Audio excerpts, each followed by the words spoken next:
Hello friends, कैसे हो?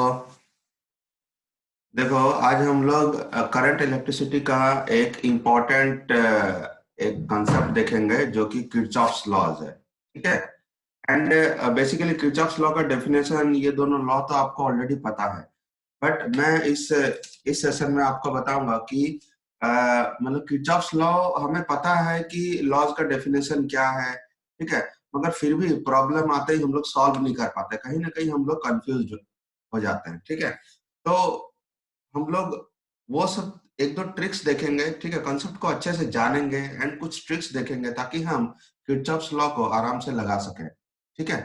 Okay. My name is Sukma Das and मैं आईआईटी खड़गपुर से बीटेक किया हूँ। एंड मुझे ये जो फिजिक्स, केमिस्ट्री, मैथ्स, ये सब पढ़ाने में बहुत मजा आता है। एंड मैं रेगुलरली ये सब अपलोड करते जाता हूँ। ठीक है। 10 to 15 मिनट्स या 20 मिनट्स का मैं वीडियोस अपलोड करता हूँ। बच्चे लोग घर में बैठ के अच्छे से कॉन्सेप्ट सबको समझ सके। एंड जहां जहां जरूरत पड़ता है मैं आपको शॉर्टकट मेथड्स या ट्रिक्स भी बताता हूँ ताकि लंबा चौड़ा मेथड पे ना जाके हम लोग एकदम टू द पॉइंट हम प्रॉब्लम को सॉल्व कर सके। ठीक है। तो दोस्तों, आप सबसे पहले एक काम करो, ये जो चैनल है ना, इसको सब्सक्राइब करो। अगर आप अपने लाइफ में चेंज देखना चाहते हो, if you want good qualities of videos, ठीक है, तो kindly subscribe this channel. And in fact आप ये जो वीडियो देख रहे हो, इसका सिंपल मतलब है कि आप अपने लाइफ में चेंज देखना चाहते हो एंड आप कुछ सीखना चाहते हो। You want to learn something, right? So for that, hats off to you. Okay. And आप क्या करो कि जो देखो वहां पे जो बेल बटन है ना आपके स्क्रीन में, ठीक है, वीडियो के नीचे, उसको आप क्लिक करो ताकि आपको इंस्टेंट नोटिफिकेशन मिल जाए मेरे वीडियोस का।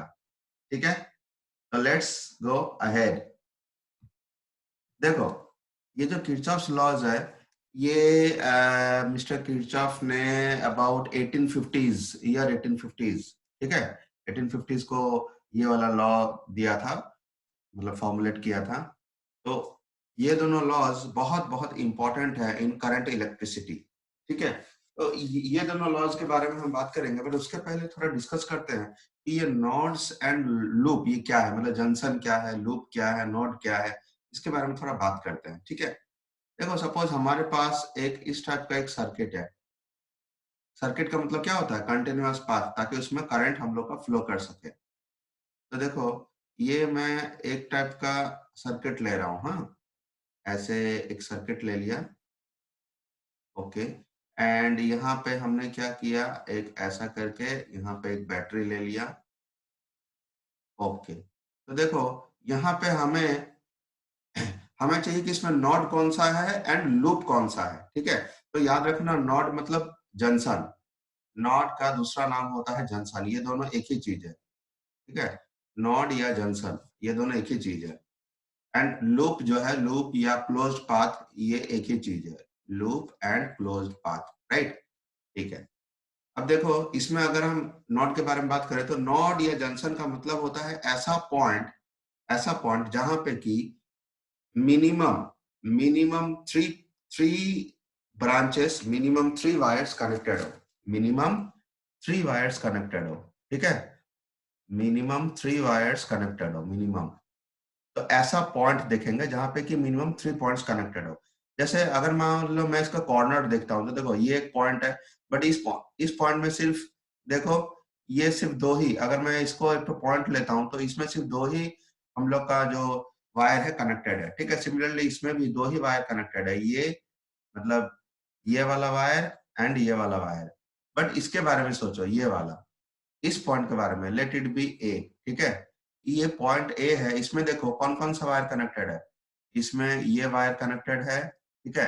एंड इसमें हम लोग का ये वाला वायर कनेक्टेड है। एंड हम लोग का ये वाला वायर कनेक्टेड है, नीचे वाला। ठीक है। तो इसमें मिनिमम थ्री वायर कनेक्टेड हो गया। तो हम ए को क्या बोलेंगे? नोड बोलेंगे या जंक्शन बोलेंगे। ठीक है। तो इस सर्किट में कितना नोड या कितना आपको जंक्शन दिखाई दे रहा है? तो इसमें दो नोड है। ठीक है, ए एंड बी, राइट? तो ए एंड बी हो गया दो नोड। अच्छा, अब आते हैं लूप। लूप का मतलब होगा कोई भी क्लोज्ड पाथ, कुछ भी क्लोज्ड पाथ। तो इस सर्किट में आपको कितना क्लोज पाथ दिखाई दे रहा है?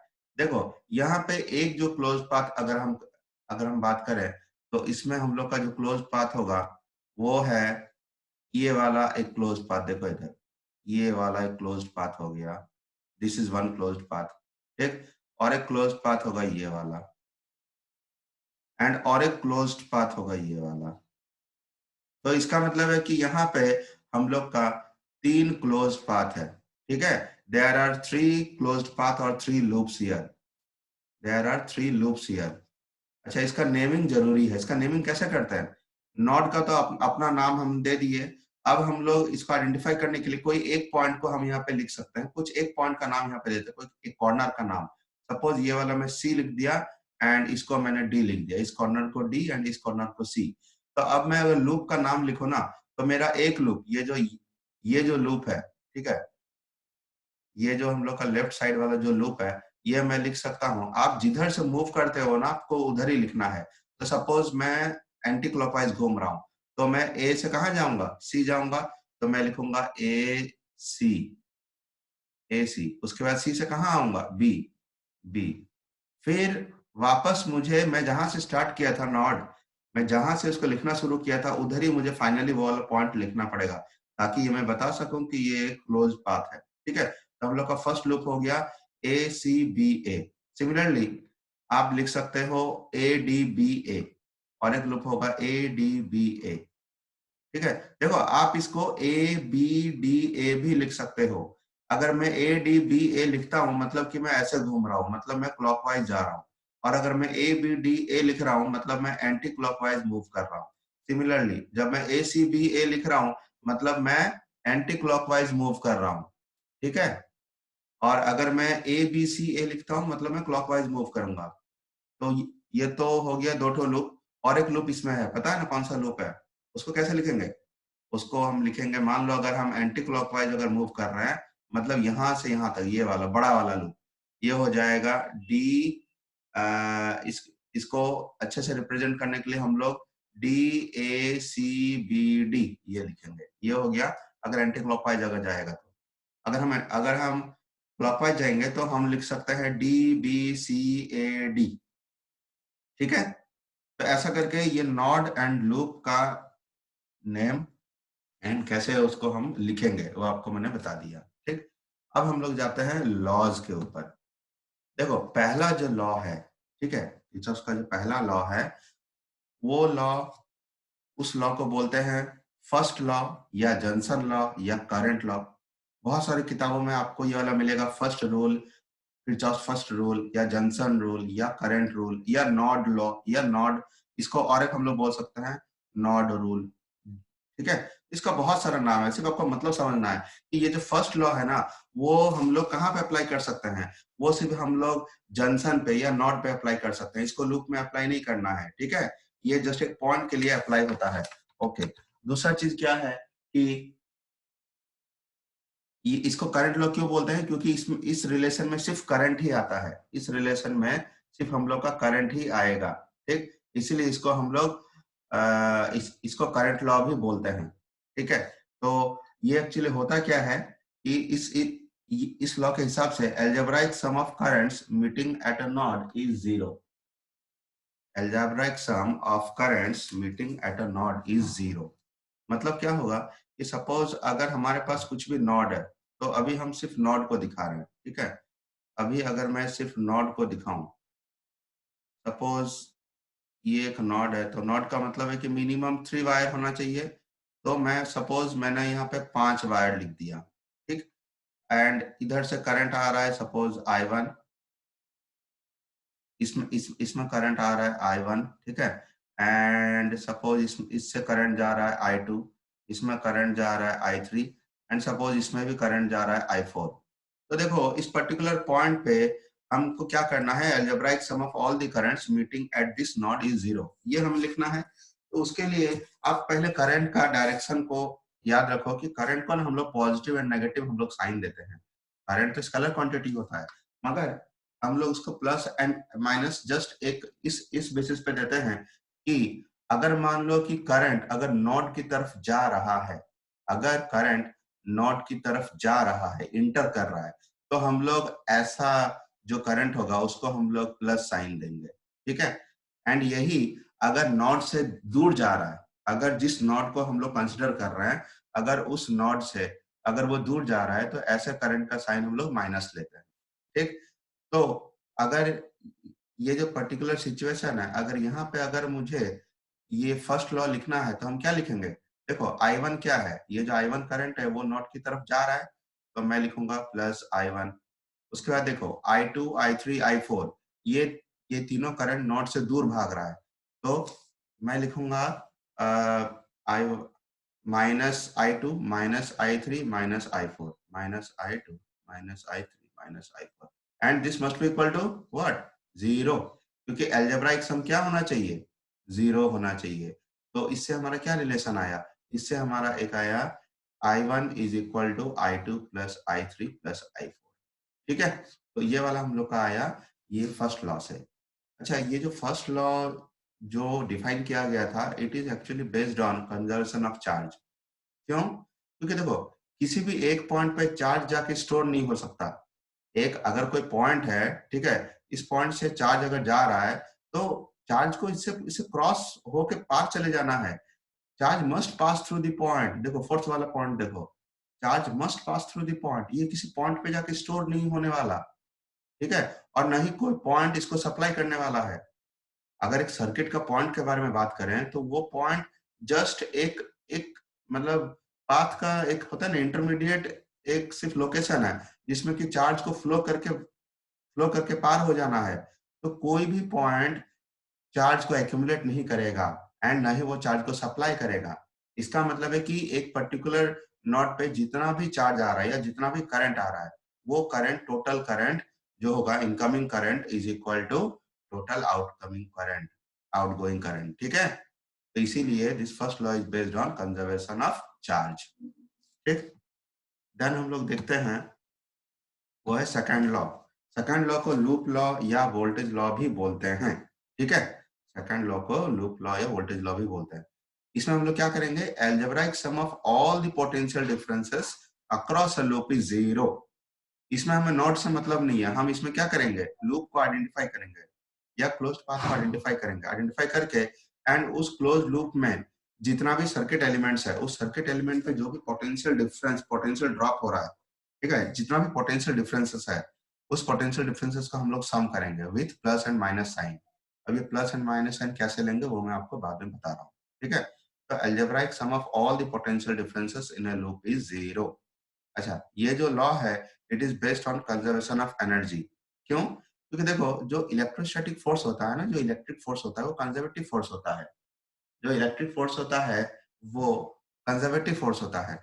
एंड कंजर्वेटिव फोर्स अगर कोई क्लोज्ड पाथ में अगर चार्ज को मूव कराता है तो टोटल वर्क डन कितना होता है? 0, राइट। तो हमें पता है कि जो पोटेंशियल जो डिफरेंस का जो आपको पोटेंशियल डिफरेंस का जो डेफिनेशन होता है, it is the work done, it is the work done by electric force in moving a charge from one point two another point. अब अगर हम एक क्लोज्ड पाथ में अगर हम चार्ज को मूव कराते हैं, अगर क्लोज्ड पाथ में चार्ज को मूव कराया गया with the help of electric force, तो ये इलेक्ट्रिक फोर्स जो है टोटल वर्क डन कितना करेगा? 0 करेगा, क्योंकि ये क्लोज्ड पाथ है। तो अगर वर्क डन अगर 0 होगा बाय इलेक्ट्रिक फोर्स, तो पोटेंशियल डिफरेंस क्या होगा?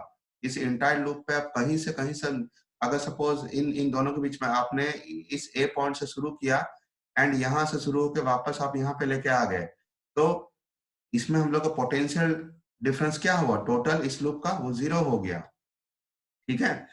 सो इसी लॉजिक पे ये सेकंड लॉ बेस्ड है। अब इसमें जरूरी क्या है, बच्चे लोग कहाँ मिस्टेक करते हैं वो है कि वो पोटेंशियल डिफरेंस, डिफरेंट जो हम लोग का जो सर्किट एलिमेंट्स है उसके लिए पोटेंशियल डिफरेंस का वो फॉर्मूला उनको या तो कंफ्यूज खा जाते हैं या फिर साइन को कैसे लेते हैं, उसमें थोड़ा सा उनको प्रॉब्लम होता है। तो वो देखो हम क्या करेंगे, ठीक है। याद रखना कि देखो हम क्या करेंगे, हमारे पास सर्किट एलिमेंट्स कौन कौन सा है? हमारे पास एक सर्किट एलिमेंट होता है रेसिस्टर, ठीक है। एक सर्किट एलिमेंट होता है रेसिस्टर, एंड इस रेसिस्टर का ये जो रेसिस्टर है, इसमें अगर हम लोग का इसका रेसिस्टेंस अगर R होता है एंड इसमें करंट अगर I फ्लो होता है, तो यहाँ पे जो पोटेंशियल डिफरेंस होगा दैट विल बी IR। ये प्लस होगा कि माइनस होगा वो बाद में बता रहे हैं, ठीक है। सिमिलरली अगर एक सेल है, सेल बोले तो बैटरी, ठीक है। ये अगर बैटरी है एंड इसका ईएमएफ अगर E है, तो हम बोलेंगे कि इस सेल का जो इस सेल के अक्रॉस में जो पोटेंशियल डिफरेंस होगा that is equal to EMF of the battery. Similarly अगर हमारे पास एक कैपेसिटर है, ठीक है, जिसमें कि चार्ज Q होल्ड कर सकता है एंड इसका कैपेसिटेंस है C, तो ये अगर Q है एंड कैपेसिटेंस C है, तो हम बोलेंगे कि potential difference is equal to Q by C। अच्छा, इसमें प्लस माइनस हमको लगाना है, ठीक है। वो कैसे लगाएंगे वो अगले क्लास में देखेंगे, वो इसके बाद वाले मतलब अभी थोड़ा देर के बाद ही हम लोग देख लेंगे। एंड और एक इसमें आता है वो है इंडक्टर। तो इंडक्टर में क्या होता है कि हर एक इंडक्टर का अपना एक इंडक्शन कोफिशिएंट होता है। तो मान लो ये L है, तो यहाँ पे डेल्टा V होगा L di/dt। ये di/dt होता है rate of change of current passing through it. तो हम ये चारों सर्किट एलिमेंट ही आपको आपको मैक्सिमम मिलेगा, ठीक है। यही चारों सर्किट एलिमेंट्स है, आपका पाला पड़ेगा। तो हर केस के लिए ये पोटेंशियल डिफरेंस का फॉर्मूला हमें लगाना है। ओके, अब हम लोग देखते हैं कि किरचॉफ्स लॉ को कैसे अप्लाई किया जाए। किरचॉफ्स लॉ को कैसे अप्लाई करेंगे। सबसे पहले जो स्टेप्स में है, सबसे पहले हम लोग क्या करेंगे कि जितना सारा उस सर्किट पे जितना सारा नोड्स है एंड जितना सारा लूप है उसको आइडेंटिफाई करके उसका नेमिंग कर दो। ये मैंने आपको स्टार्टिंग में बोल दिया है ऑलरेडी कि इसको कैसे करेंगे, ठीक है। तो एक सर्किट पे जितना सारा नोड है या जंक्शन है, उस वो सबका आइडेंटिफाई करके उसका नामकरण करो, उसका उसका नेमिंग कर दो। एंड जो जितना सारा क्लोज पाथ आपको दिखाई दे रहा है, जितना सारा क्लोज पाथ दिखाई दे रहा है, वो सबको आप नेमिंग करो, इधर क्लॉकवाइज या एंटी क्लॉकवाइज, वो आपके ऊपर है, ठीक है। उसके बाद assign current in all branches in any direction. जितना सारा ब्रांच आपको दिखाई दे रहा है, ब्रांच का मतलब क्या होता है कि ब्रांच का मतलब होता है दो नोड के बीच में जो आपने कनेक्ट किया है वायर को, उसको बोलते हैं ब्रांच। तो अगर हमारे पास दो नोड है A एंड B, ठीक है, तो और इस तरह से हम लोग का दिया हुआ है। तो देखो ये A एंड B तो दो ठो नोड है एंड यहाँ पे हमने कितना वायर को कनेक्ट किया है, इन दोनों नोड के बीच में हमने दो वायर को कनेक्ट किया है, इस वायर को एंड इस वायर को। तो ये दोनों ही ब्रांच हो गया, ठीक है। तो ब्रांच का मतलब होता है any wire connected between two nodes. तो हर हर ब्रांच में आप करंट का डायरेक्शन कुछ भी असाइन कर लो अपने हिसाब से, कुछ भी असाइन कर लो चलेगा। फाइनली जब आप इसको सॉल्व करोगे एंड मान लो कि करंट आपका आ गया माइनस लेट से 2 एम्पियर, इसका मतलब है कि आपने उस ब्रांच में जो करंट का डायरेक्शन लिया था वो आपने उल्टा लिया था, ठीक है। तो डायरेक्शन से कभी आप घबराओ मत, आप जो भी डायरेक्शन लोगे फाइनली जो आंसर आने वाला वही आपको बता देगा कि आपने वो सही लिया कि गलत लिया। अगर ये प्लस आ जाता करंट का साइन, तो इसका मतलब है कि आपने जो भी डायरेक्शन लिया था वो करेक्ट था, ठीक है। तो प्लस माइनस से घबराना नहीं है।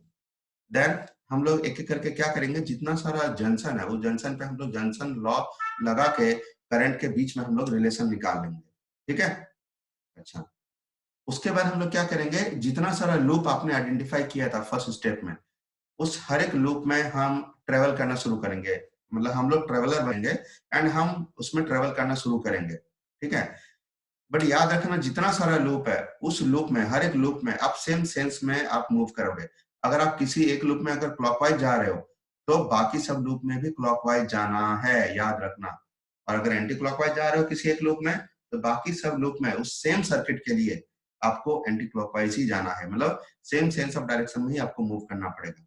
उसके बाद मूव करते करते आपको उसमें ये जो किरचॉफ का जो सेकंड लॉ है उसको आपको लिखना है।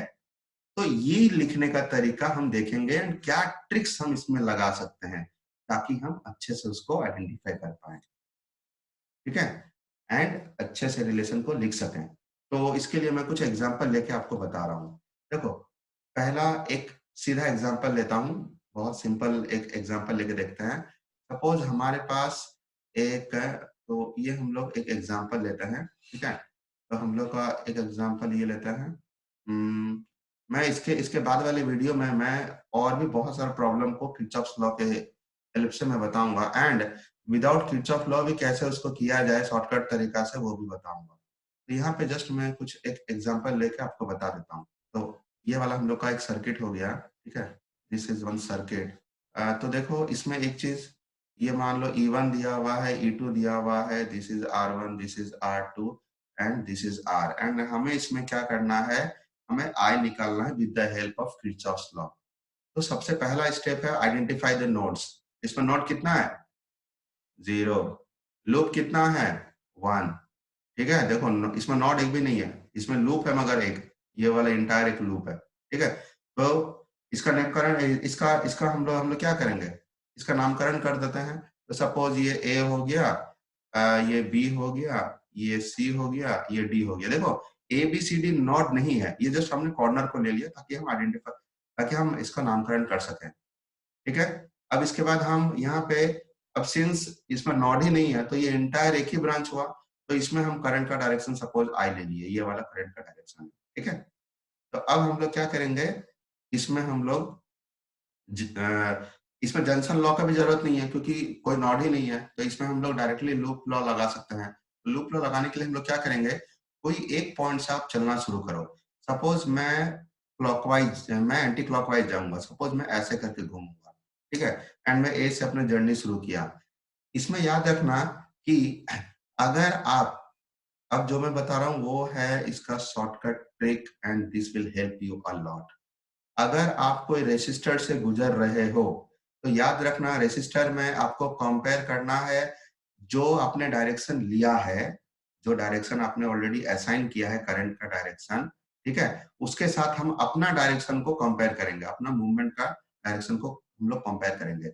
अगर अगर हमारा डायरेक्शन, हमारा मूवमेंट का डायरेक्शन, आप मूव कर रहे हो, राइट, आप इधर जा रहे हो, अगर आपका मूवमेंट का डायरेक्शन अगर करंट का मूवमेंट का डायरेक्शन से अगर मैच करता है तो हम लिखेंगे that potential difference across the resistor is, potential difference across the resistor is plus I R. Otherwise अगर आप जा रहे हो इस साइड में एंड करंट का डायरेक्शन आपने असाइन किया था उल्टा, तो ये हो जाएगा माइनस आई आर, ठीक है, ये याद रखना। दूसरा बैटरी के लिए बता रहे हैं। सपोज देखो बैटरी, आप जब बैटरी से गुजरते हो ना, तब आपको करंट का डायरेक्शन जो आपने असाइन किया था उससे कोई मतलब नहीं है, इसमें सिर्फ आपको अपना ही डायरेक्शन से मतलब है, ठीक है।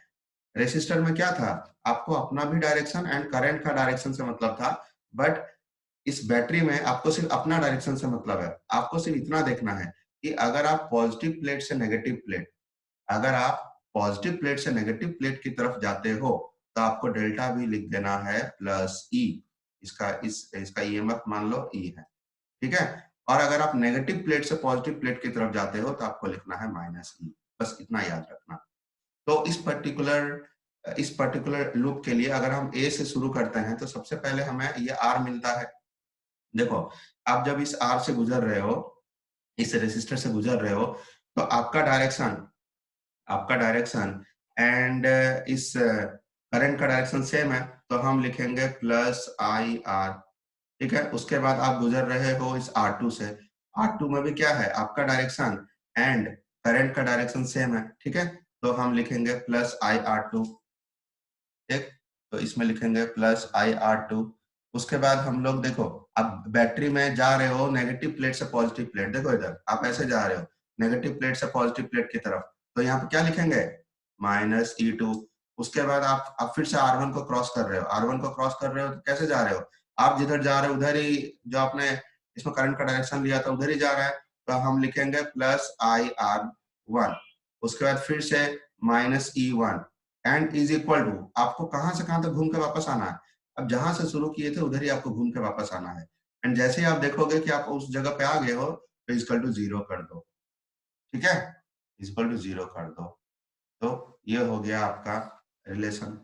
एंड बस अब इसमें आप आई को निकाल लो, आई का वैल्यू क्या होगा, आई का वैल्यू हो जाएगा E1 plus E2 by R plus R1 plus R2, ठीक है, ओके। और इसमें तो हमने कोई नोड और कोई लूप नहीं लिया है। अब मैं एक लूप अब मैं एक ऐसा सर्किट लेता हूं जिसमें कि कम से कम हम लोग कुछ लूप को बना सके, ठीक है। तो उसके लिए हम लोग क्या करेंगे, ये वाला ले लेते हैं। सपोज ये वाला एक हम लोग का हो गया circuit, this is the circuit, ठीक है, एकदम सिंपल ले रहे हैं। फिर मैं और एक वीडियो बना रहे हैं जिसमें कि हम थोड़ा बहुत कॉम्प्लेक्स प्रॉब्लम्स हम लेंगे based on this Kirchhoff's law. तो देखो ये हम लोग का हो गया एक सर्किट। इसमें हमने क्या किया, ये R ले लिया, ये R2 ले लिया, ठीक है, ये वाला R2 ले लिया एंड ये वाला R1 ले लिया एंड मान लो ये वाला E1 ले लिया, ये E2 ले लिया। तो अगर स्टेप वाइज जाएंगे तो सबसे पहले इसमें कितना नोड आपको दिखाई दे रहा है बताओ? इसमें नोड कितना है? 2। कौन कौन सा? ये एंड ये, इसमें 2 नोड है, A एंड B, ठीक है, इसमें सिर्फ 2 नोड है। अच्छा, इसमें ब्रांचेस कितना है इस सर्किट में? इस सर्किट में ब्रांचेस कितना है, मतलब इस दोनों नोड को जोड़ने के लिए कितना सारा वायर लगा रहे हो? एक ऊपर वाला लगाए हैं 1, ये 2 और ये 3। इसमें ब्रांचेस कितना है? 3। लूप कितना है? देखो लूप कितना है, आइडेंटिफाई करो। लूप इसमें है एक, ये वाला एक होगा, देखो इसमें जो लूप होगा वो होगा, ये एक होगा लूप, ठीक है, ये वाला एक लूप होगा और एक लूप होगा इधर से इधर आओ फिर इधर से ऊपर वाले पे जाओ एंड और एक लूप होगा इधर से इधर आओ फिर नीचे वाले पे जाओ। तो इसमें लूप कितना हुआ? इसमें 3 ठो लूप हुआ, ठीक है। अब हम लोग क्या करेंगे, उसका नामकरण करते हैं। तो उसके लिए सिंपली यहाँ पे एक सी लिख दो, यहाँ पे डी लिख दो, ठीक है, एंड यहाँ पे कुछ भी एक पॉइंट ले लो। सपोज इसमें हम लोग ले लेते हैं, इसको ई ले लेते हैं, नहीं ई लेने से कंफ्यूज खा जाओगे, लेट इट बी पी, ठीक है, हो गया। अब आपको क्या करना है, अब इसमें आप इक्वेशंस को बनाओ, ठीक है। तो मैं आपको इक्वेशंस को लिख दे रहा हूँ, आप इसको मैच करो, ठीक है, आप इसको खुद से करने का कोशिश करो एंड मैं जो इसमें लिख रहा हूँ उसके साथ आप मैच करो। तो लूप ए, ठीक है, इसमें हम लोग ले लेते हैं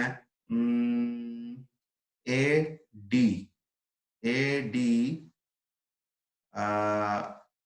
ओके चलो देखो, हम हम दोनों एक साथ करते हैं हम लोग, ठीक है। तो इसमें पहला हम लोग लूप ले रहे हैं ए बी डी ए, मतलब कौन सा लूप लिए हैं आप खुद देख लो। तो इसमें क्या होगा, ए बी डी ए, हम इसको लिखने का मतलब ही होता है कि मैं क्लॉकवाइज जा रहा हूँ, ठीक है, और अगर मैं एक लूप में क्लॉकवाइज जा रहा हूँ तो मुझे बाकी दोनों लूप में भी क्लॉकवाइज जाना है। तो ये मैं लिखूंगा प्लस E1। अच्छा, इसमें डायरेक्शन मैंने नहीं लिखा ना, चलो इसमें हम इसमें करंट का डायरेक्शन कुछ भी लिख देते हैं, कुछ भी। तो ये वाला I1 होगा, ठीक है, ये I2 होगा एंड सपोज ये वाला हम लोग का I3 है।